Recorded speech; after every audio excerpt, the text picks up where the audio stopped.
ಬಹಳ ಅದ್ಭುತವಾದಂಥ ಎಲ್ಲ ಕ್ಷೇತ್ರದಲ್ಲೂ ಹೆಸರಿತ್ತು. ಕರ್ನಾಟಕ ಅಂದರೆ ಇಡೀ ರಾಷ್ಟ್ರಕ್ಕೆ ಮಾದರಿ ಆಗಿತ್ತು. ಇವತ್ತಿದೇ ಕರ್ನಾಟಕ ಇಡೀ ರಾಷ್ಟ್ರ ಮಟ್ಟದಲ್ಲಿ ಕುಖ್ಯಾತಿಗೆ ಒಳಗಾಗ್ತಾ ಇದೆ. ಕೊಲೆ ಆಗ್ಬೋದು, ಸುಲಿಗೆಗಳಾಗ್ಬೋದು, ಭ್ರಷ್ಟಾಚಾರ ಆಗ್ಬೋದು, ಯಾವುದೇ ವಿಷಯ ತಗೊಂಡ್ರು ಕೂಡ ಇವತ್ತು ಕರ್ನಾಟಕ ರಾಷ್ಟ್ರ ಅಲ್ಲ ಅಂತಾರಾಷ್ಟ್ರೀಯ ಮಟ್ಟದಲ್ಲಿ ಹೆಸರನ್ನ ತಗೊಳ್ಳೋಂಥ ಕಾರ್ಯಕ್ರಮ ನಡೀತಾನೇ ಇದೆ.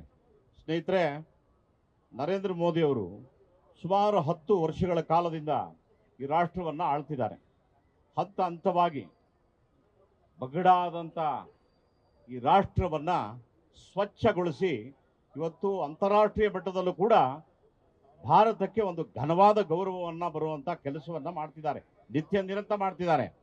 ಆದರೆ ಅಂಥ ಮೋದಿಯವರನ್ನು ಕೆಳಗಿಳಿಸ್ಬಿಡ್ಬೇಕು, ಇವರ ಪಕ್ಷದ ನಾಯಕನಿಗೆ ಅಧಿಕಾರ ಕೊಟ್ಬಿಡ್ಬೇಕು. ಆತ ಮೊದಲನೇ ದಿನ ಬಂದಾಗಲೇ ತಾವೆಲ್ಲ ಗಮನಿಸಿದ್ದೀರಿ, ಅವರು ಈ ಸಂವಿಧಾನದ ಪುಸ್ತಕವನ್ನು ಹಿಡಿದು ಬಂದರು.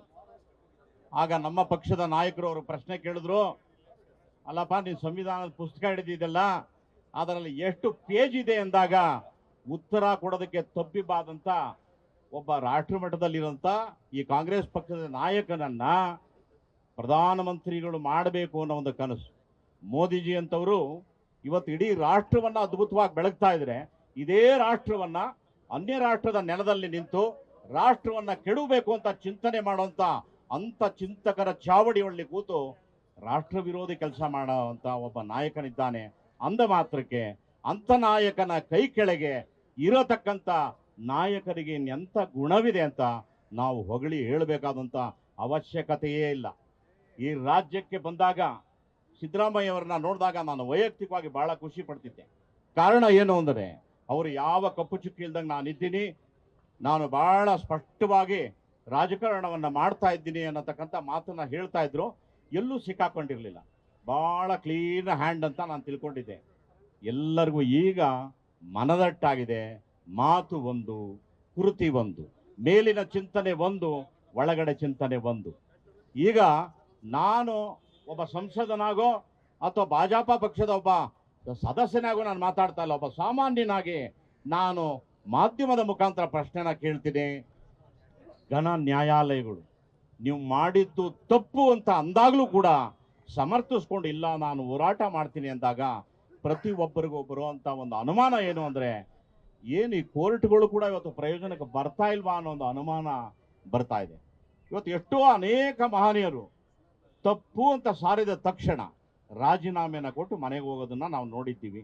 ಆದರೆ ಈ ಪ್ರಪ್ರಥಮ ಬಾರಿಗೆ ನಾನಿಲ್ಲ, I will challenge for this, I will do it, ಇದೇ ಸ್ಟಾರ್ಟ್ ಆಗಿದೆ. ಕಾರಣ ಯಾಕೆ ಅಂದರೆ, ಇವರ ಸಂಗಡಿಗರು ಏನೇನಿದ್ದಾರೆ ಎಲ್ಲರೂ ಕೂಡ ಒಂದಲ್ಲ ಒಂದು ಕೇಸಲ್ಲಿ ಅವರು ತನಿಖೆಗೆ ಒಳಪಟ್ಟಂಥ ಜನಗಳೇ. ಅದರಲ್ಲಿ ತುಂಬ ಸ್ಪಷ್ಟವಾಗಿ ನೋಡಬೇಕು ಅಂದರೆ, ದೆಹಲಿ ಮುಖ್ಯಮಂತ್ರಿನ ನೋಡಿ, ಅವ್ರು ಜೈಲಿಗೆ ಹೋದ್ರು ಕೂಡ ಪಾಪ ಅವ್ರು ರಾಜೀನಾಮೆ ಕೊಟ್ಟಿಲ್ಲ, ಅಲ್ಲೇ ಕೂತ್ಕೊಂಡು ಫೋನಲ್ಲೇ ಮಾತಾಡ್ಕೊಂಡು ಮಾಡಿದ್ರು.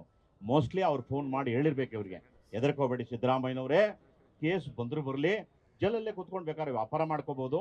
ಅಷ್ಟು ಸ್ವಚ್ಛಂದವಾಗಿದೆ ಇವತ್ತಿನ ಒಂದು ರಾಜಕಾರಣ ಅಂತ ಬಹುಶಃ ಅದೇನಾದ್ರು ಕಿವಿ ಮಾತು ಅವ್ರು ಬಂದಿರ್ಬೋದು. ಆದರೆ ಒಂದಂತೂ ನಾನೊಬ್ಬ ಸಂಸದನಾಗಲ್ಲ, ಒಬ್ಬ ಸಾಮಾನ್ಯನಾಗಿ ನಾನು ಹೇಳೋದು, ಸಿದ್ದರಾಮಯ್ಯನವರೇ, ಸುಮಾರು 40 ವರ್ಷದ ರಾಜಕಾರಣದಲ್ಲಿ ನಿಮ್ಮ ಬಿಳಿ ಬಟ್ಟೆ ಮೇಲೆ ಒಂದೇ ಒಂದು ಇಂಕು ಮಾರ್ಕ್ ಇರಲಿಲ್ಲ, ಈಗ ಇಡೀ ಬಟ್ಟೆನೇ ಕಪ್ಪಾಗಿದೆ. ರಾಜೀನಾಮೆ ಕೊಡಿ, ಈಚೆ ಬನ್ನಿ, ಪ್ರೂವ್ ಮಾಡಿ ತೋರಿಸ್ಕೊಡುವಂಥ ಕೆಲಸ ಮಾಡಬೇಕು. ಇಲ್ಲ ಅಂದರೆ ಯಾವುದೇ ಮೂಲೆಗೆ ಈ ರಾಜ್ಯದಲ್ಲಿ ನೀವು ಹೋದ್ರು ನಿಮ್ಮನ್ನು ಜನ ಗೇರವ್ ಮಾಡಿ ನಿಮ್ಗೆ ಅಪಮಾನ ಮಾಡ್ತಾರೆ. ಆ ಶಿಕ್ಷೆ ನೀವು ಬೇಡ ಅನ್ನೋದು ನಮ್ಮ ಒಂದು ವಿನಂತಿ. ಎರಡನೇದವ್ರಿಗೊಂದು ಭಯ, ಯಾರೋ ಅಕ್ಕಪಕ್ಕದಲ್ಲಿರುವಂಥ MLA ಗಳು ಹಾಕ್ಕೊಟ್ಬಿಟ್ಟಿದ್ದಾರೆ, ಸ್ವಾಮಿ ಹುಷಾರಾಗಿರಿ, ನೀವು ರಾಜೀನಾಮೆ ಕೊಟ್ಬಿಟ್ರೆ 50-60 ಜನನ ಹಾಕೊಂಡು ಹೊಟ್ಟೋಗ್ಬಿಟ್ಟು ಸರ್ಕಾರ ಬಿದ್ದೋಗ್ಬಿಟ್ಟು BJP ಅವ್ರು ಬಂದ್ಬಿಡ್ತಾರೆ, ಹುಷಾರು ಅಂತ ಇವ್ರಿಗೂ ಹೇಳಿದೆ, ಡೆಲ್ಲಿಗೂ ಬೇಕಾದ್ರೆ ಹೇಳಿರ್ಬೋದು. ಹಂಗಾಗಿ ರಾಜೀನಾಮೆ ಮತ್ತು ದೇವೋ ತುಮ್ ಚಲೋ ಮೇ ಹೇ ಅಂತ ಮೋಸ್ಟ್ಲಿ ಏನೋ ಹೇಳಿರ್ಬೋದೇನೋ ನಮ್ಗೆ ಗೊತ್ತಿಲ್ಲ. ಹಿಂಗಾದರೆ ಭಾಳ ಕಷ್ಟ ಆಗ್ತದೆ. ನಾವು ಮಾಡಲ್ಲ ಗೊತ್ತು, ಬಟ್ ಅವ್ರು ಹಂಗೆ ಅನ್ಕೊಂಡ್ಬಿಟ್ಟಿದ್ದಾರೆ ಸರ್. ಆ ಥರ ಒಂದು ಪರಿಸ್ಥಿತಿ ಆಗಿರ್ಬೋದೇನೋ ಗೊತ್ತಿಲ್ಲ. ದಯಮಾಡಿ ಕರ್ನಾಟಕದ ಮಾನ ಮರ್ಯಾದೆ ಎಲ್ಲ ರಾಜ ಆಗೋಗ್ಬಿಟ್ಟಿದೆ. ಅದನ್ನು ಇನ್ನೂ ಗಬಡ ಮಾಡಕ್ಕೆ ಹೋಗಬೇಡಿ. ದಯವಿಟ್ಟು ರಾಜೀನಾಮೆ ಕೊಟ್ಟು ರಾಜಾರೋಷವಾಗಿ ಬಂದು ನೀವು ಆ ಕೇಸನ್ನು ಎದುರಿಸುವಂಥ ಒಬ್ಬ ದೊಡ್ಡ ಮನುಷ್ಯನಾಗಿ ಇರಬೇಕು ಅನ್ನೋದು ನಮ್ಮೆಲ್ಲರ ವಿನಂತಿ. ಧನ್ಯವಾದ, ನಮಸ್ಕಾರ. ಗ್ಯಾರಂಟಿ ನ್ಯೂಸ್ ಸುದ್ದಿ ಖಚಿತ, ನ್ಯಾಯ ನಿಶ್ಚಿತ.